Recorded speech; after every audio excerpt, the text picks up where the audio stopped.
Good morning, my dear students. Shami Miss here. Hope you all are fine by the grace of Almighty. My dear students, in my previous session, I was explaining you the poem that is from Unit 3, first poem 3.1, Tartary. Right? So, Tartary, written by Walter de la Mare, is about an imagined kingdom called Tartary. Right? So the poet, like a child, imagines himself as the lord of this kingdom, which is full of pleasures and beauty. It is a dreamy presentation of the riches of the world. Right? So the poet says that if he was the only ruler of Tartary, yesterday I explained you two stanzas. Your textbook, page number 55, you can see the images. Yesterday I completed page number 55 and 56. Two stanzas I completed. Today I'll be explaining you next two stanzas, right? But before directly explaining the next two stanzas, let us revise what we have studied in our previous session so that you will get properly a link. Okay? Let's proceed further. So children, in the first stanza, we studied that the poet thinks of having a bed made of ivory and a throne decorated with beaten gold. He wishes to see dancing peacocks in his court, roaring tigers in his forest, and fishes swimming sideways in his pools. So this was about our first stanza. Now let's move further for the second. Yes. So in second stanza, the poet, like a child, he dreams that trumpeters who invite him, the trumpeters would invite him to every meal by playing harsh sounds like a donkey in his court. The evening is the time when lamps would shine with red and yellow color. So here children, in second stanza, honey and wine have been used to describe the sweetness and the pleasant mood of the child.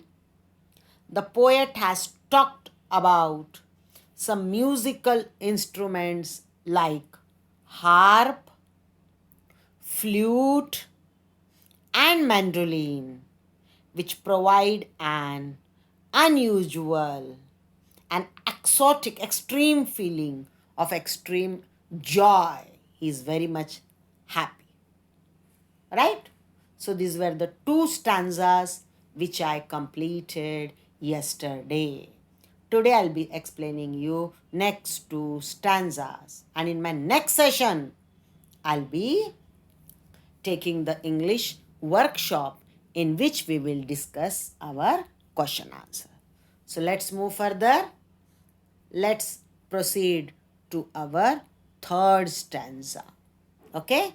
First I'll read. Just pay attention.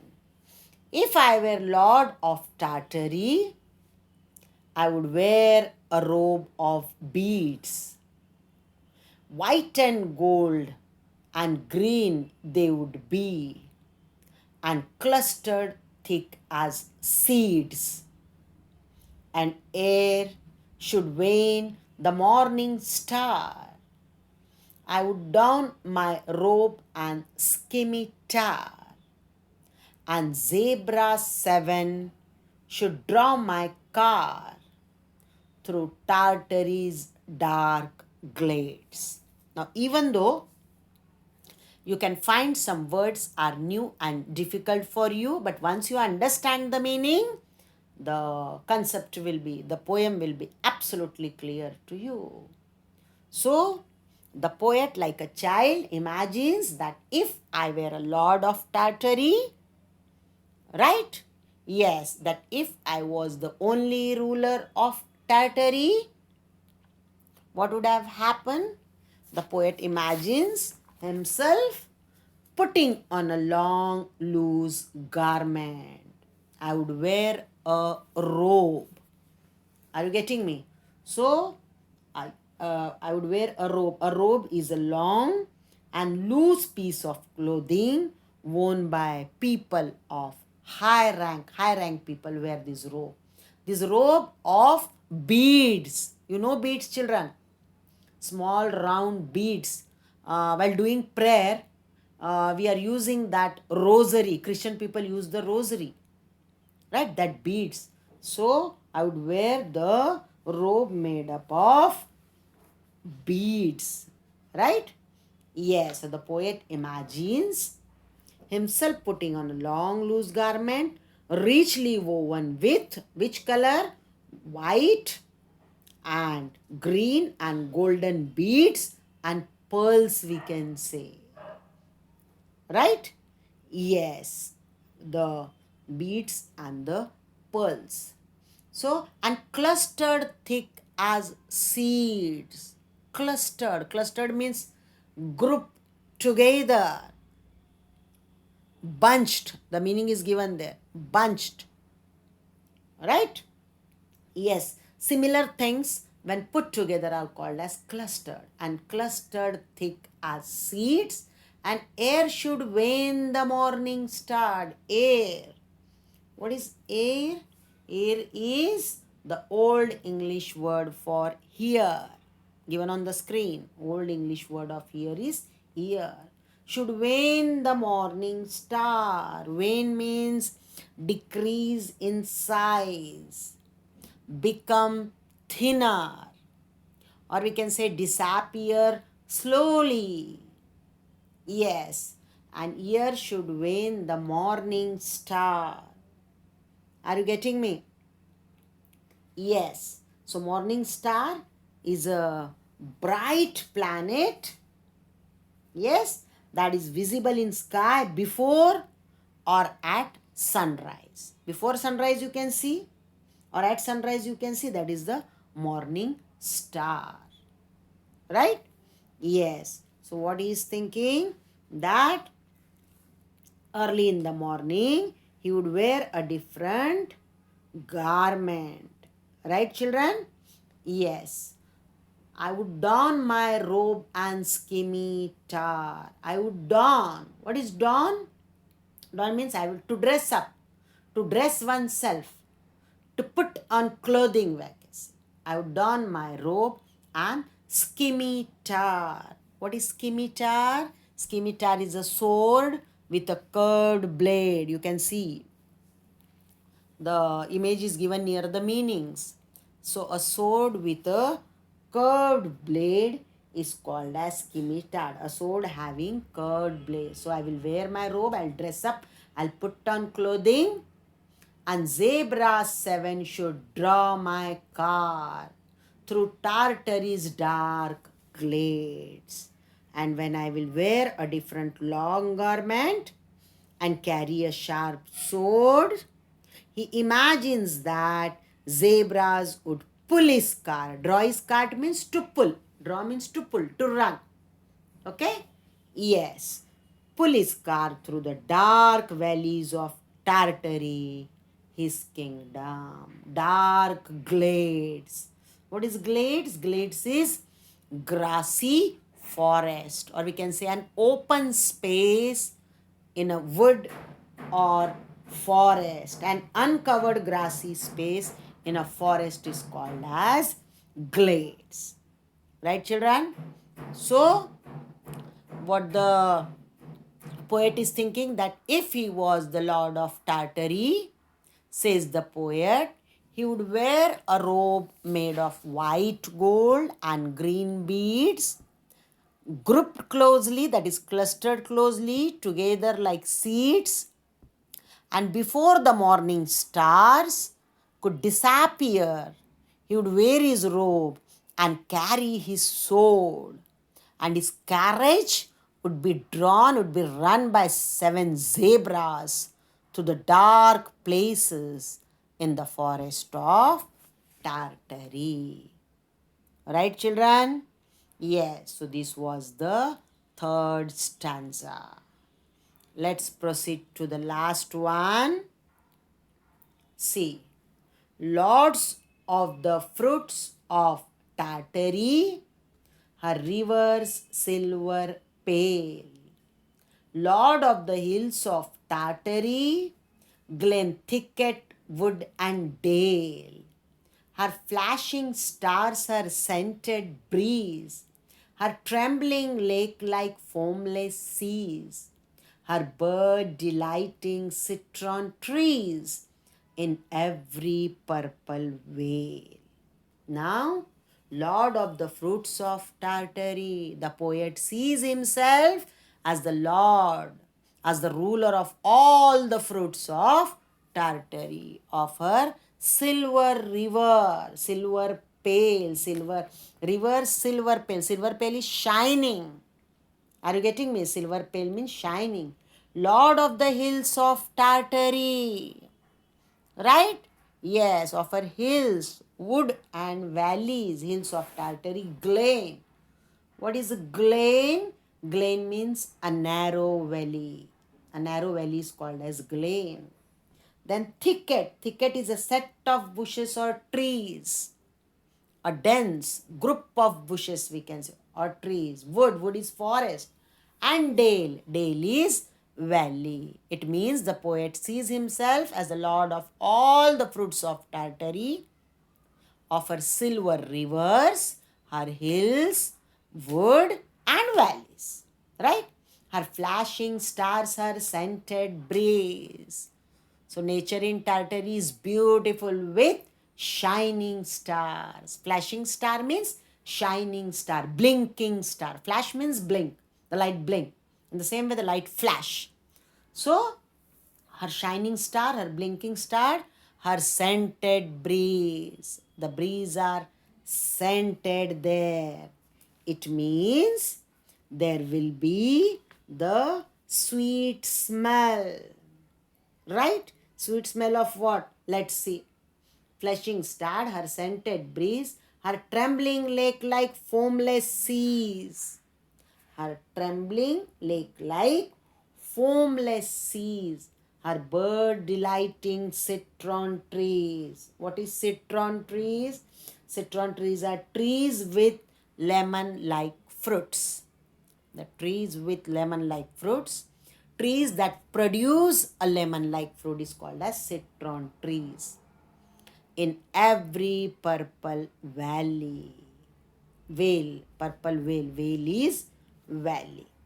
So, children, the poet sees himself that he would own all the fruits of his kingdom and be the owner of the shining rivers, not only the hill and valleys of Tartary, but also its flashing stars, that is blinking shining star, pleasant wind, scented wind is pleasant wind, and lakes with shivering surface. The lakes will be shivering.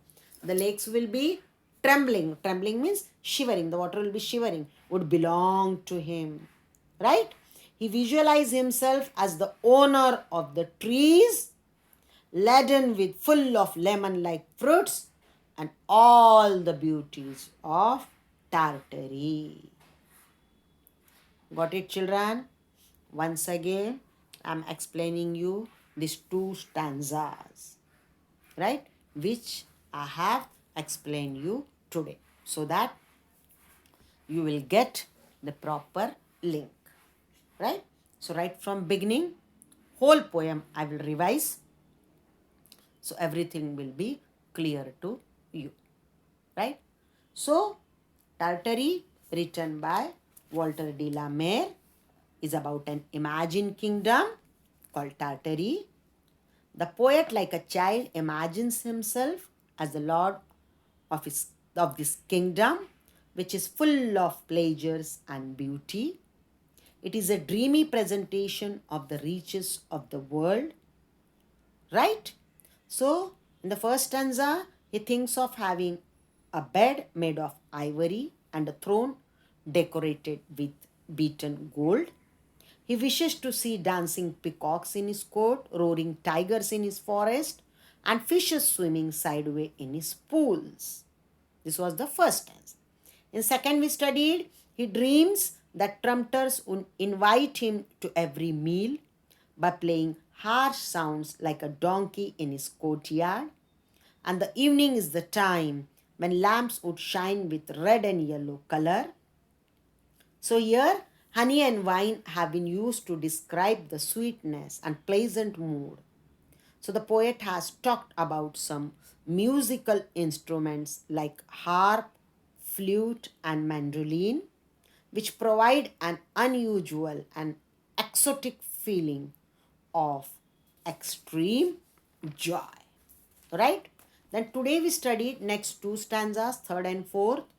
In third stanza, the poet imagines himself putting on a long, loose garment, richly woven with white, green, and golden beads and pearls. Early in the morning, he would wear a different long garment and carry a sharp sword.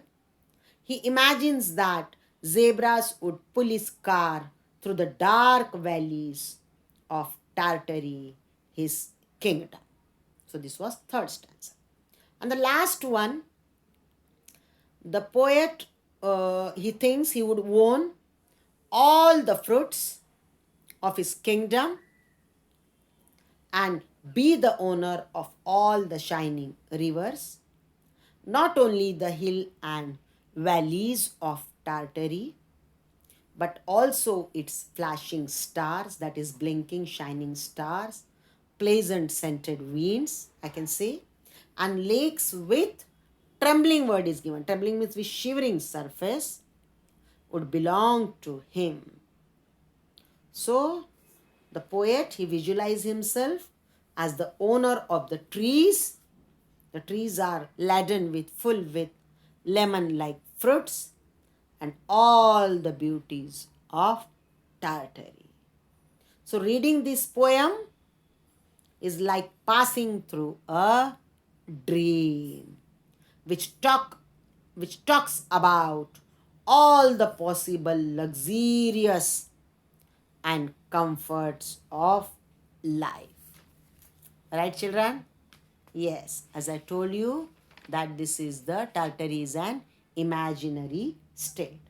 And one thing yesterday I told you that in the first stanza, the poet said, if I were Lord of Tartary, myself and me alone. So what does the line myself and me alone mean? Yesterday I told you, once again I am revising. The line myself and me alone means that the poet does not want to share his comfort and the riches with anybody else. Right? He wants to enjoy all the great pleasures of life alone. His behavior looks similar to that of a child who does not want to give his toys to other children. Right, children? Yes.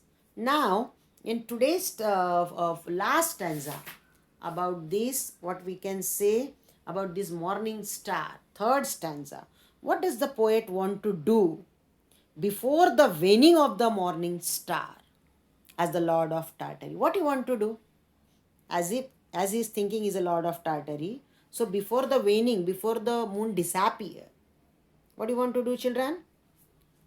So before the waning of morning star, the poet imagines that he would put on his robe and take a ride through the dark glades to grassy forest, dark glades of the forest of Tartary. He also imagines that 7 zebras. How many zebras? 7 zebras would pull his car down the forest lane. Right, children? Yes. So, this was the poem. Yes, the picture reflects the dreamy quality of the poem. Right? Yes, beautiful and very easy poem it is there. So here today's homework will be you have to write down this poem, full poem. 1, 2, 3, 4 stanzas in your English notebook. You should have the writing practice and beautiful handwriting. Write one time this poem. And in my next session, also the meanings also you note down. Meanings are given on this screen, on the images. And in my next session, I'll be conducting your English workshop, that is your textbook, page number 56 and 57. We will discuss the notes, we'll discuss the question answers, then you can write it in your English note. Okay, children? So, if you have any doubt regarding this poem, any word, any sentence you're not getting me, don't hesitate. Feel free to ask your doubts. Just send me a message on my personal WhatsApp number. Okay, I'll help you out. I think everything is clear. So here, your English teacher saying you goodbye. Thank you. Take care. Be safe.